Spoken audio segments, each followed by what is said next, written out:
Welcome home. We are WNST, AM 1570, South Baltimore. We're Baltimore positive. Getting through my technical challenges. We're here at Faidley's. It's the Maryland Crab Cake Tour. My dude Andy Ratner and Jenny, they're eating crab cakes here from the Maryland Health Commission. I'm going to be promoting them down here at Faidley's. We're also going to have Matt Gallagher stop by. We're going to eat catfish sandwiches today because I had the shrimp salad last month. I had the fried oysters, and I love Faidley's, and it's the Maryland Crab Cake Tour. It's all presented by the Maryland Lottery. I have Raven scratch-offs to give away. Electeds are allowed to have them, I think. Phylicia Porter's here. She is the councilwoman for the great District 10 in South and Southwest Baltimore City.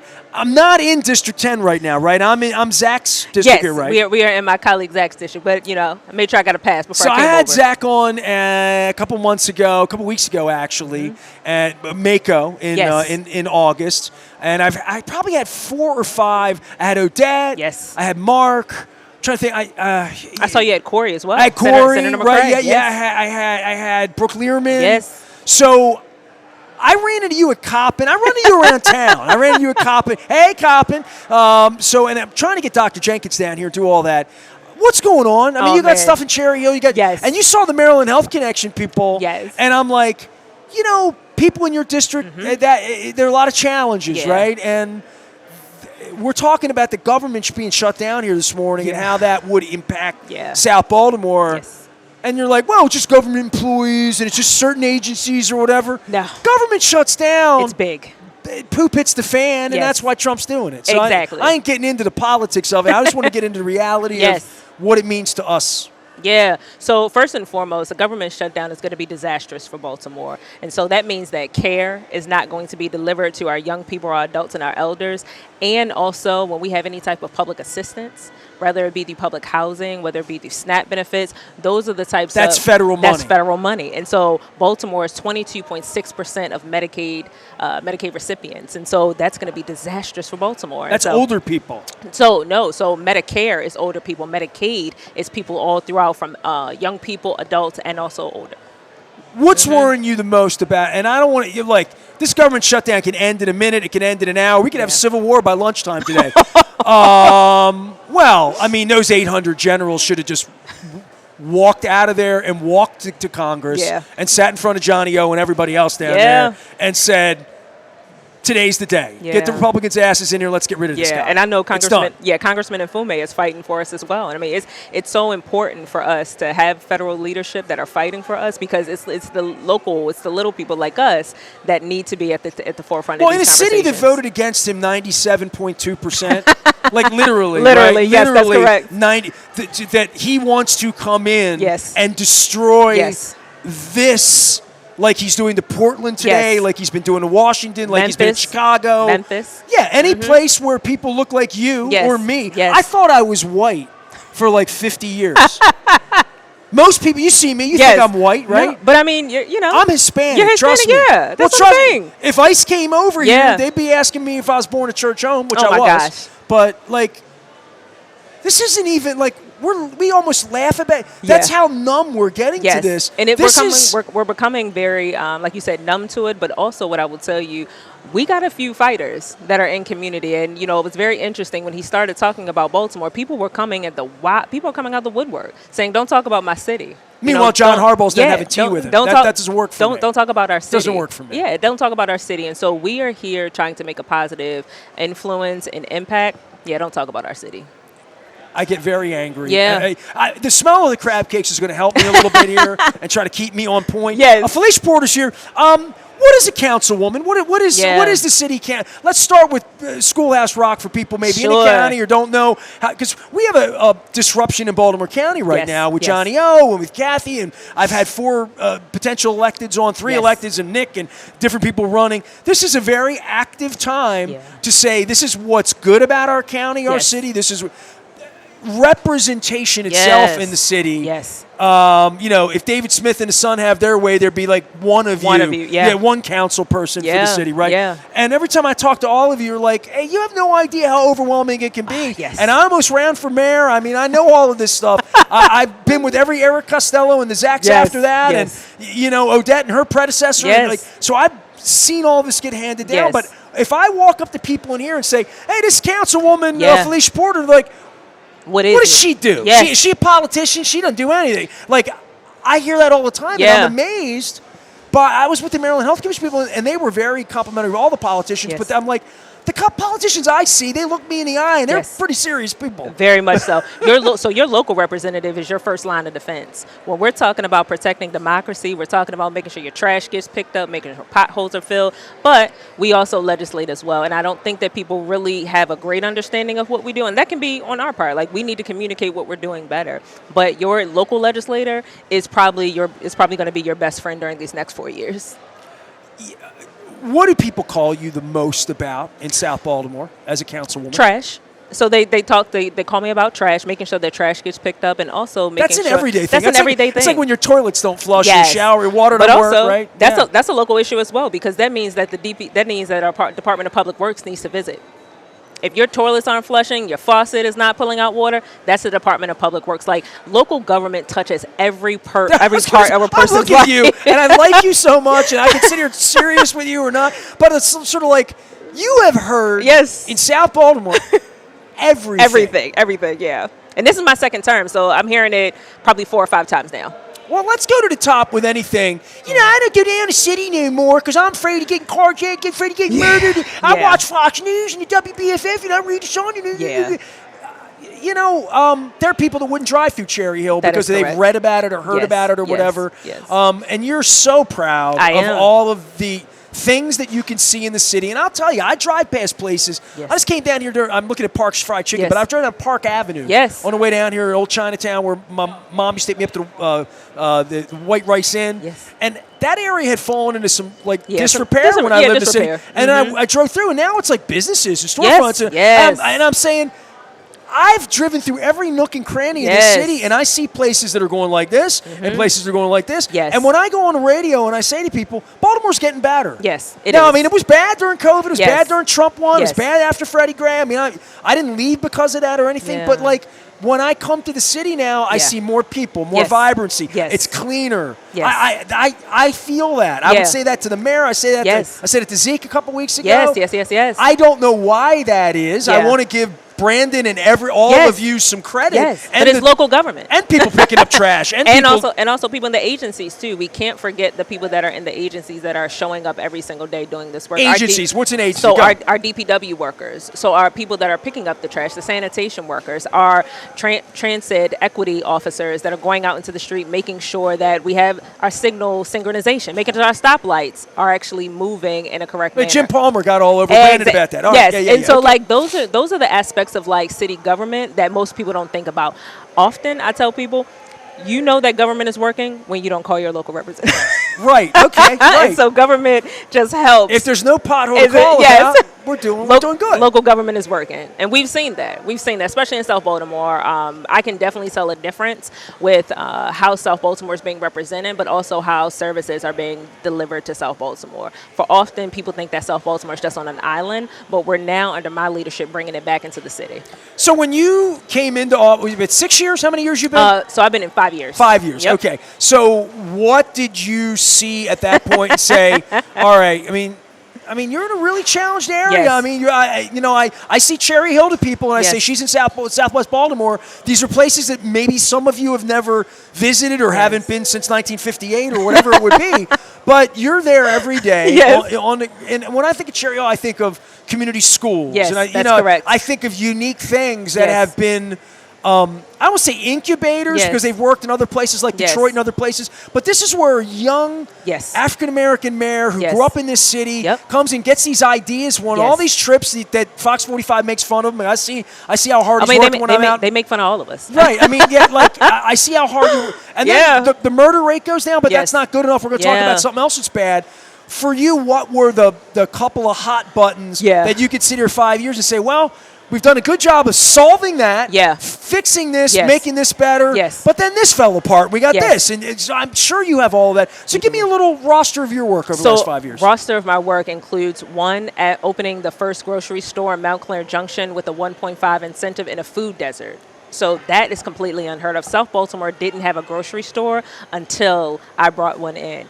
and we also raise capital for them as well. Number two, we got 200 homes coming to District 10. And so 200 homes, meaning that we're going to have more housing options for people. We're going to have affordable housing. 20% of those projects are affordable housing, meaning 250,000 and below. And then last but certainly not least, you know, clean air and water is very important to my people down there. So we're bringing in a $300 million wind facility that's anchoring in Curtis Bay, that it's essentially changing the economy from coal to cleaner options in Curtis Bay. When's this going to happen? What's the timeline on this? 2026, 2027. And so they are now out there now kind of doing the excavation work, doing the ground laying work. So we're going to have a windmill in South Baltimore? Well, no, not a windmill. So wind facility is facility? Underground cables.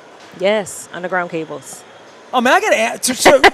So how did you get educated about this? So I got educated by actually just talking to people. So talking to former mayors, talking to former council people of what they did before, what were some of their pitfalls.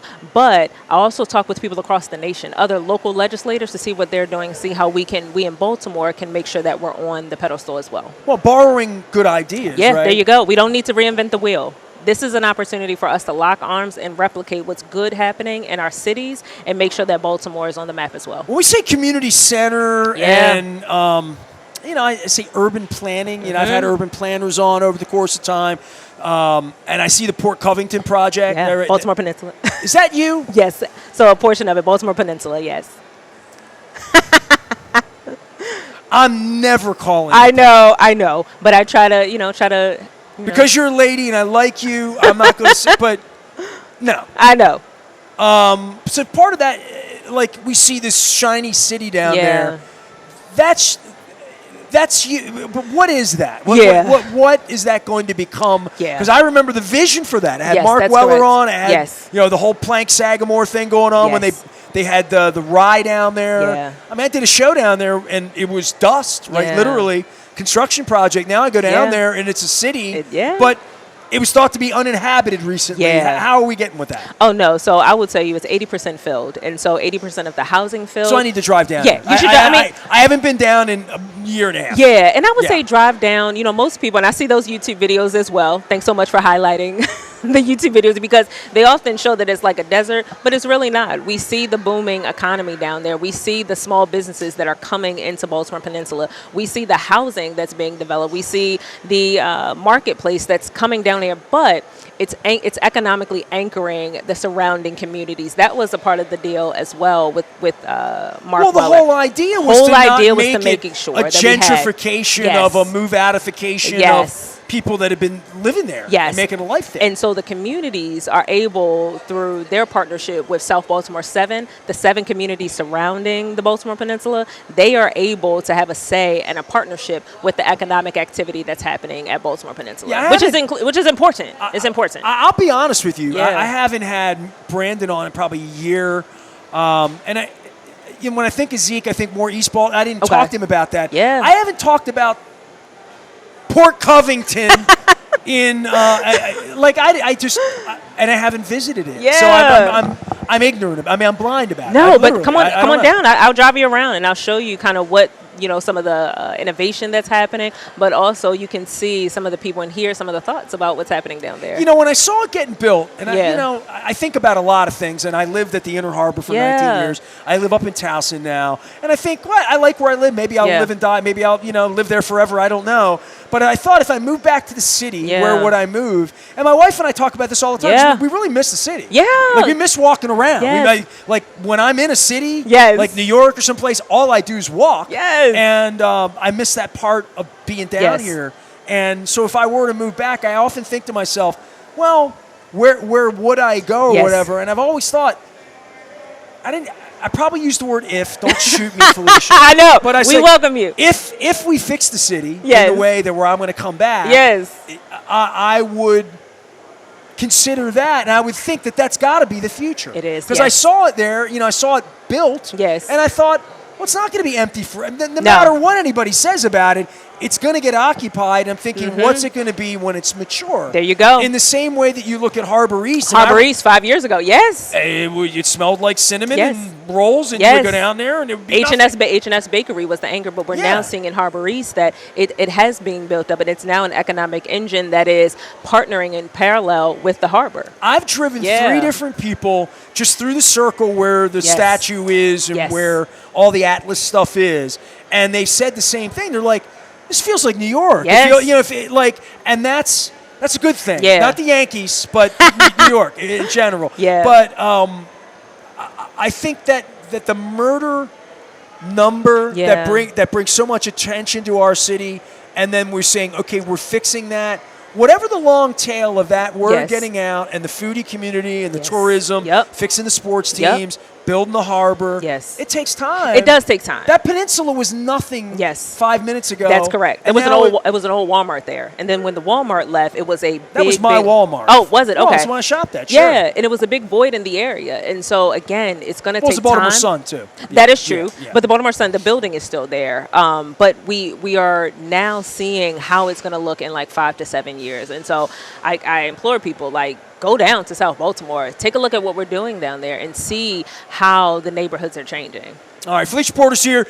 She is our councilwoman. So you say, what do council people do? I started it. So the legislative part of this is something that I'm ignorant about. And every time I talk to Odette or I talk to, it's putting bills forward, seeing a problem, and trying to solve it.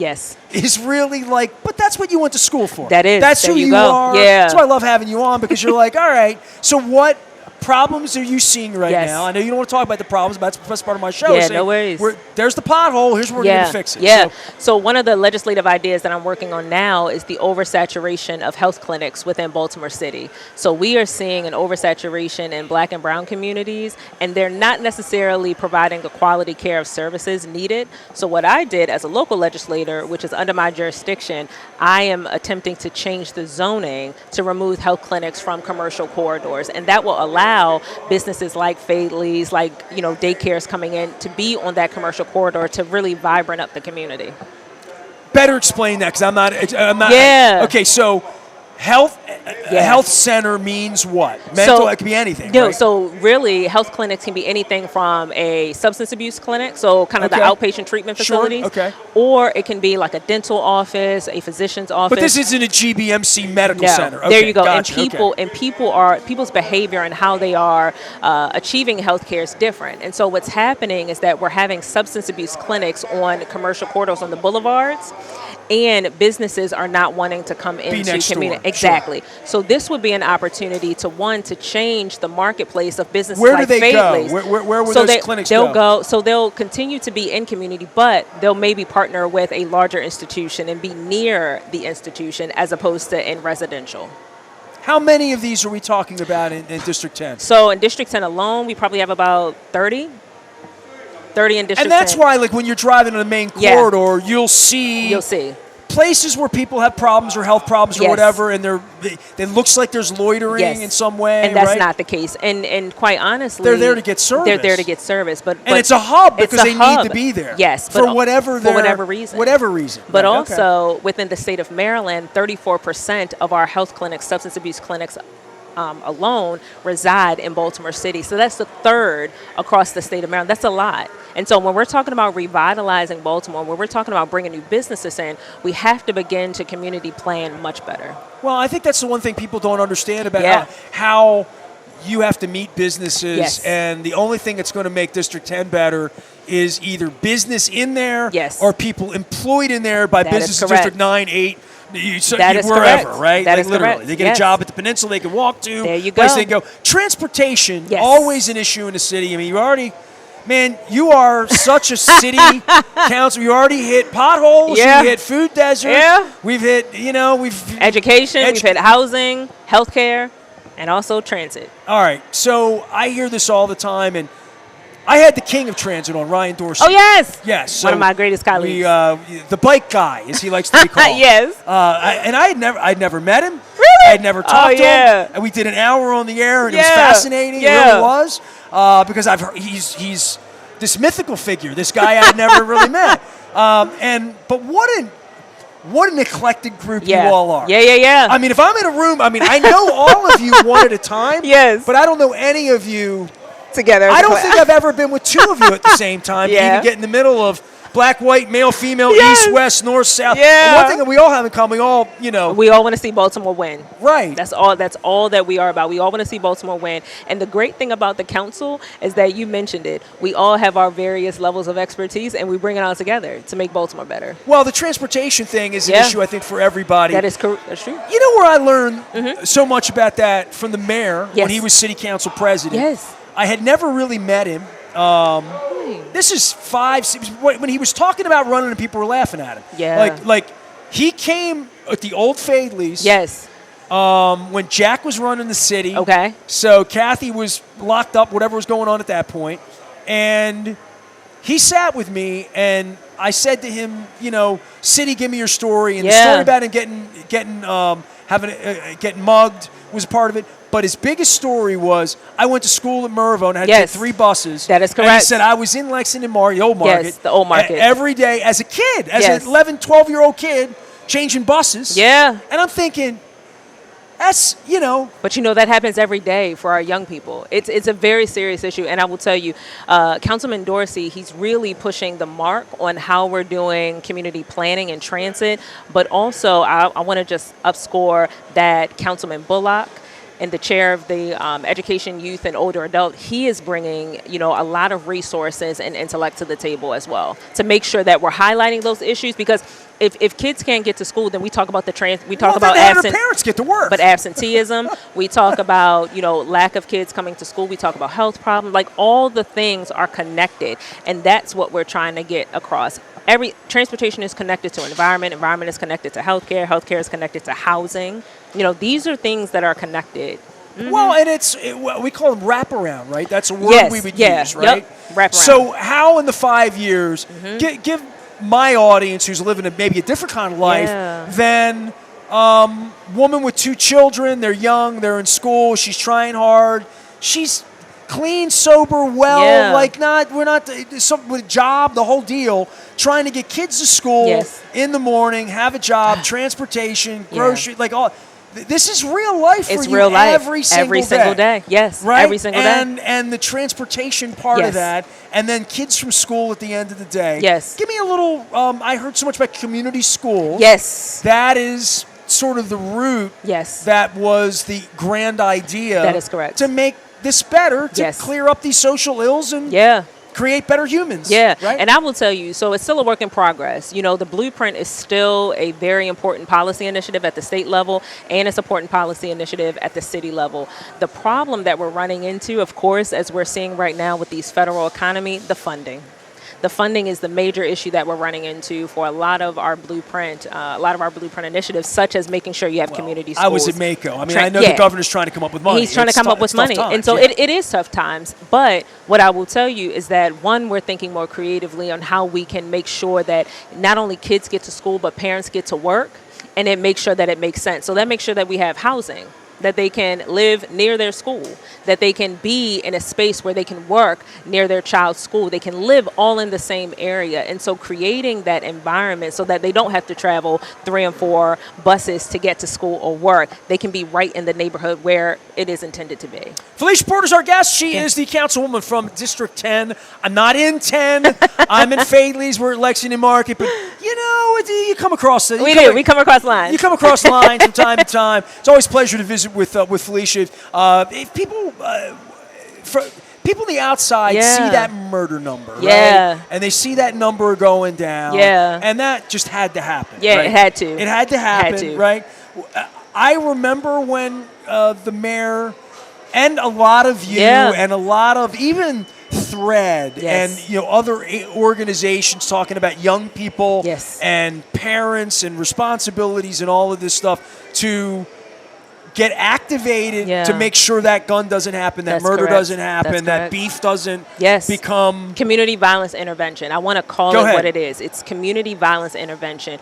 And it's also making sure that our young people and our adults as well, because we can't forget them as well, because these young people grow up into adults. They have the coping skills. They have the skills in order to say, hey, something is bothering me. I need to go indeed talk to someone, or I need to be able to have a heart-to-heart with someone that I may not have been able to sit down with. Like, that's what community violence intervention, when we're talking about the reduction of those gun violence, that is what we are talking about. We're talking about intervening at a community level with people that look like you and me, to our young people and our adults. So that concept, and I mean, I talked to so many. Yeah. Back when I founded Baltimore Positive with Moeller, we were booking authors and, Yes.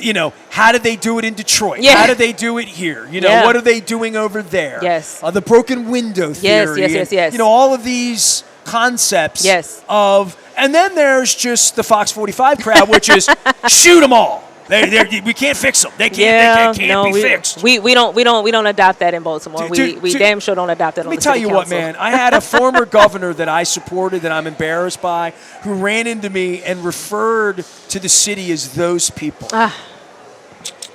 I'm like, that's a deal breaker for me. Very right? much so. Because what's different? And I'm just gonna challenge his statement. What is different from our kids in Baltimore City versus those in Harford and Howard County?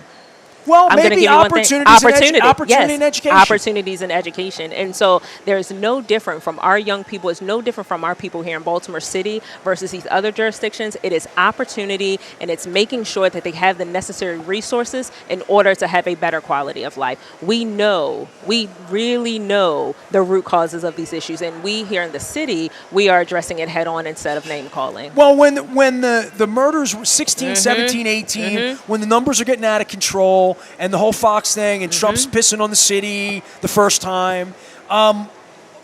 The notion that, because I would say to these people, Jane Miller and I would get into this all the time, because Jane would say, I shut it down. Yeah, if you give me that, I'm not going to Baltimore because X that's not the solution. Yes, the solution for you in Harford County, Carroll County, is not, I ain't never going to the city. No, the solution should be, hey, people are getting murdered down there. Like, they need to fix that. Yeah. But what can we, what can we do? What can we do? That's where I came. That's where Baltimore Positive. Yes. Okay, so what needs to be done? And I heard these ideas, and I'm like, all right, I'm not Archie Bunker and just, F them all, but I'm also like, we're going to sit down and talk to people, I'm like that. Yeah. I've seen the gangs, and I haven't watched The Wire yet. Yeah. But I'm like, how's that going to work? Yeah. And now we're 5-6 years in, and the more I hear progress. Tactically of sitting with people and saying, just like a parent would say, here's the jail. Yep. Here's and not only here's the other path, get out the door. Yeah. Here's the other path, and here's every phone number, every person, all the things we need to do to keep you out of jail, and also keep you out of death. But also, and not to be that extreme, to keep you healthy. There are certain spectrums that you get before you even get to jail, before you even pick up that gun, and that's what we're trying to prevent. We're trying to prevent. We're trying to prevent folks from actually getting there, and so making sure they have the proper mental health, making sure they have the proper making sure we have the proper food, and that's what we need. That's what we need. Mm-hmm. Well, Phylicia Porter's here. We're doing Baltimore Positive. Thank you. Well, he giving you love. I don't know what he's doing. No, it's okay. That's all right. See, they're taking out daycare. They're taking out medical. You get it. Yeah, you get it. That's what we're talking about here right now. Yeah, that's what we're talking about. Having some oysters, man. So this is... It's serious. It's serious. It's very serious. That's why we're talking about it. And then it's happening to rural areas. Yeah. Farmers. Everybody losing everything. Yeah, no, you're right. Donald and so Trump exactly. Is taking everything. He's draining us and that's true. That's what we're trying to fight here in the city. You're absolutely correct. You're right. He's draining us. Yes. He's draining us. But we're trying. We here in the city. We're making. I agree. We're making a difference. I agree. Yep. So back to our regularly scheduled. I'm glad I got his. I know. In. Yes. Yeah, You make great points. Make great points. So for me, with the violence reduction and the strategy. why is it working? I mean, that might have been the first question I should ask you an hour ago. It's like, because that's the thing that the county hears and feels is, well, I hear the murder numbers. Well, the carjacking or the nonviolence or the this or that. Just that part alone that you can come to the city and be safe. Yeah. That's a message. It is a message. It's a message that I've always given living here, because I've never had a problem here. Yes. You know what I mean? And here's the thing that I often remind people. I don't want to invalidate what people are feeling, because that's what we don't want to do. What we want to do is make sure that we address the root causes of the issues that we're seeing. So when people are talking about violence, they're talking about behavioral health and mental health issues. They're talking about lack of coping. They may be even talking about lack of housing and crimes of survival. Those are the issues of community that we're seeing here in Baltimore City. And oftentimes when people talk about this whole violence that's happening in the city, they are talking about the issues that are leading up and surrounding individuals in order for them to maybe want to choose a life of crime.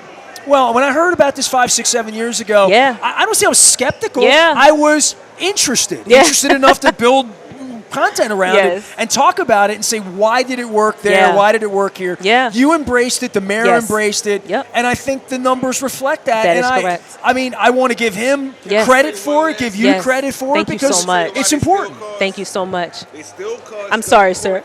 Hold on. Gets them to steal the cars, so they can steal the cars to move their drugs and move things and move it around. I feel like sir.